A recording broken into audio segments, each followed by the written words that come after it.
ఏం చేస్తున్నావు నాకు? చపాతీ చేస్తున్నా. ఎన్నైనాయి ఇప్పుడు వరకు? హలో ఎవ్రీవాన్, చపాతీ చేస్తున్నా, మక్క రొట్టెలు. అది కూడా మా వారికి రోజు ఈవినింగ్ దాదాపుగా మక్క రొట్టెలు కానీ లేదు అంటే ఏదో ఒక చపాతీ అంతే, అది కావాల్సిందే అన్నట్టు.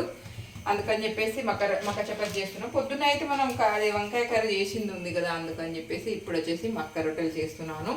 అది కూడా మా వారిది ఎలా ఉంటుందంటే 7:30 to 8:30 లోపలే తినాలి. ఆ తర్వాత తింటే గునుగుతారు.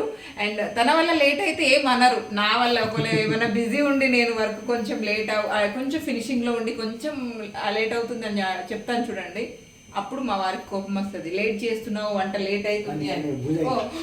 చపాతీ రొట్టె అయిపోయింది అలా అన్నట్టు. అదే మా వారి వల్ల లేట్ అయింది అనుకోండి, పర్వాలేదు అని చెప్పేసి అనుకుంటారు. ఇలా ఉంటారు. మీ ఇంట్లో ఎట్లా ఇలాగే ఉంటే మాత్రం తప్పకుండా కామెంట్ చేయండి.